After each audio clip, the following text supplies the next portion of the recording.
My name's Lynn Sheehan and I am owner-operator. I am the boss of the Bush Inn and staff and everything else.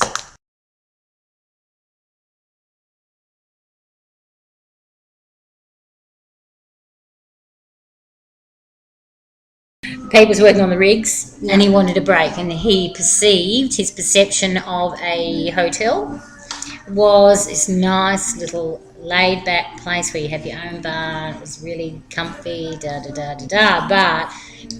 very, very hard. Very hard. Long hours, 2 little kids we started with. I'd never cooked before in my life, and they threw me into cooking. That was an enormous obstacle for me to overcome, to cook. Another obstacle for me to overcome was my shyness, Kaz. I wouldn't go into the bar because I was so shy. I would not, and now, So anyway, and we did have a hard time over the years, really hard time over the years, but now it's evened out, so it's a lot easier. But still, family-run businesses are so hard. They're so hard. Yeah. If you plan before you act, or you act and then planning comes later. Did you do we acted and then we planned later. Yep. Didn't even really think about it. Yep. Or how hard it would be, or kids would deal with it. The kids were really lucky because look at the skills they learnt, because they all worked in the pub. They all grew up working through the pub and they learned lots of skills. They learned lots of things that you are only learning now about business management. They had to balance tills, how to deal with customers, all those facets of stuff that they learned. Yeah. They were really lucky. Yeah. And in hindsight, was acting first a good idea, or would you plan first, or? We never planned. But yes, we should have planned. We should have planned first and thought about it. But it's worked, all right, hasn't it? Acting first. Yeah. Now it has, but it's like 27 years on. Yeah. A long time. Yeah. So now we're on top of the heap, and it's nice being on top of the heap, but it's still lots and lots of hours because you can't get staff. Yeah. Small business sucks. No, and you can't get staff. Staff's really hard to get. Yeah. Reliable staff that you can rely on and keep hold of. Yeah. The new bottle shop venture was brilliant. Yeah. Buying the servo down there, we did think about that. We did plan that. One of our best steps, because we did plan it. Yeah. We knew what the market was going to do. We knew that it would boom down there. Yeah. With the extra parking stuff. That was brilliant. Yeah. So we're planning another one. Yeah. Cool. Yeah. Bottle shops are the go-ahead thing. Pubs are dead in the water. Yeah. No. Bars are dead. Meals do okay, but bars everywhere. Yeah. Bars are a dying trade. Even in town? Even in town, bars are just, they're just no good.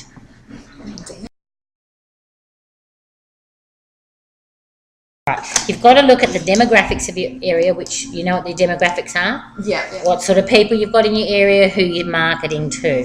So places like Newstead in town, they market to a very expensive clientele. So their marketing tools are they sell jams, they sell top market beer. Yeah. Our market out here is very low demographic market. So you look at selling much cheaper range of goods. Yeah. Cheaper beer, lots of RTDs, ready to drink, things that they like, cheap plonk.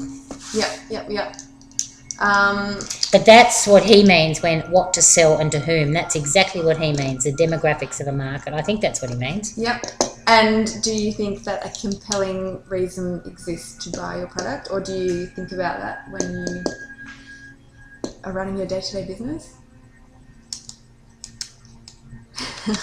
Or does a reason exist that they would go to the pub on a Friday night? Yeah, if you've got music on. Yeah. So you push that as one of your reasons for them to come in. Yeah. But you market your whole product. So if they come down the road, they must see the Thirsty Camel sign. Yeah. They must be on Thirsty Camel Facebook so that they know what products are there. Yeah. But that's your compelling reason to buy it. That so I agree with him. That's exactly what he's saying. Definitely the first one. Yeah. Oh, it's that or that. Yeah. Oh, no, I'm going what to sell and to whom, because that's the demographics. Yeah. This other one, compelling need to buy. No, go to the top one. Yeah. The demographics in the market. For us, that's what we sell to. Yeah. And have your views changed over the years? No. No, same. No, the demographics of Deloraine have not changed. They will not change. You get the same demographics. Yeah. Different times of the year, you sell different products. Like, say, your Easter, your Mother's Day, you'll sell slightly more upmarket wines. Christmas, you sell a lot more champagne as opposed to Yeah. other times of the year. So whether Yeah. Yeah. Cool.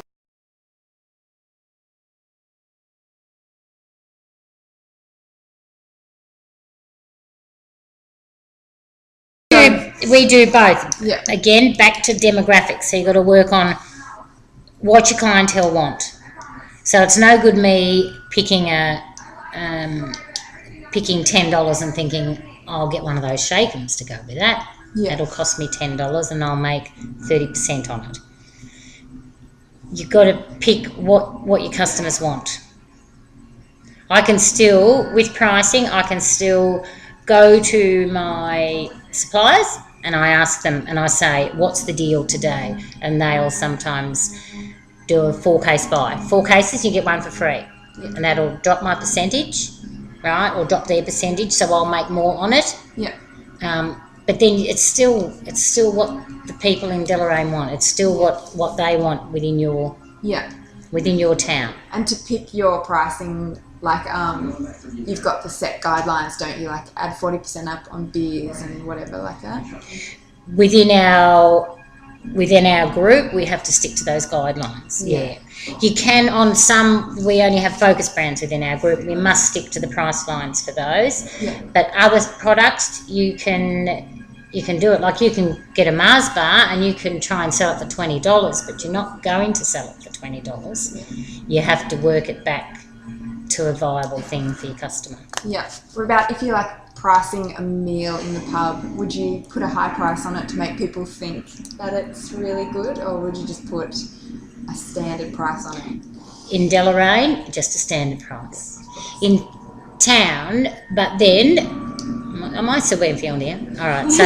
You can say anything you want. Right, well, at the Bush Inn, we are a pub, but we do really nice meals, Kaz, you know that.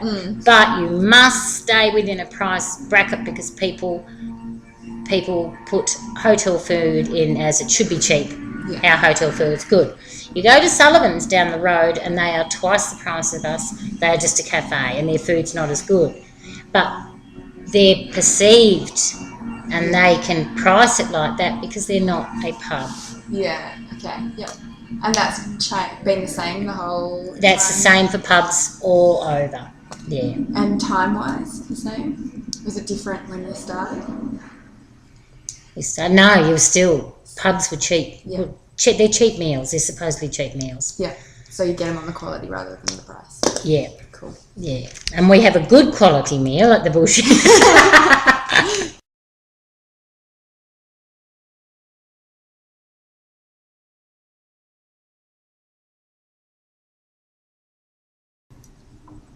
It was really uncomfortable because I'm so shy. Pete's a good pitcher. Yeah.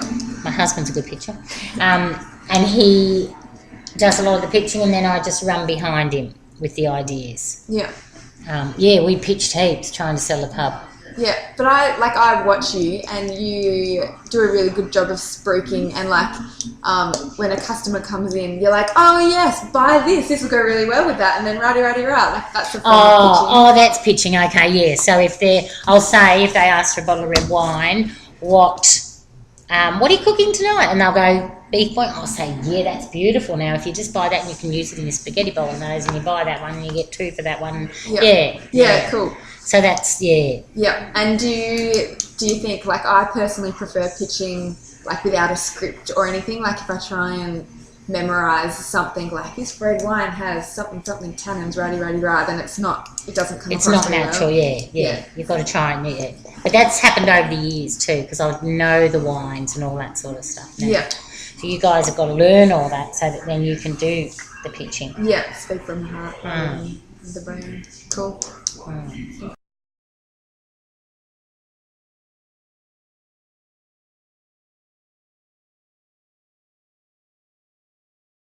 Of their own. Thirsty Camel does, but also every beer ad on TV is imagery for us because every beer ad, it's promoting alcohol, which is great, and it drives it into our market because they can't go to Carlton Draft on the mainland to buy it, so they've got to come to their closest outlet. Yeah. So, Or yeah, that what would be about one. like some negative energy? Like they kind of aren't really encouraging alcohol consumption, and like there's a bit of a negative connotation there. Have you noticed it, or alcohol is just resilient anyway? People are going to drink no matter Alcohol's what. very resilient. It is. In the Depression years, Mm. hotels survived. Yeah. They were the last thing to go under because people still needed anything to try and boost them up, and it was alcohol that did it. Yeah. So pubs survived, Yeah. and it was somewhere to go out and meet and at least have a drink and get a little bit high, as opposed to sitting at home and having nothing to eat Yeah. during the Depression. Yeah. Cool. The churches and that, a lot of them will be really negative about alcohol, Yeah. same as they're negative about gaming. Yeah. The government makes too much out of gaming, so they're not going to ever get rid of the machines. So yeah, that's very negative. You get a lot of that negativity. Yeah, but it doesn't really affect the business. too It doesn't much. affect our business at all. No, no. That's it. Is that it? That's it, Lynn. So that energy, yeah, you could use lots, couldn't you? Yeah, exactly, and it's free. It's there for the taking. Yeah. You just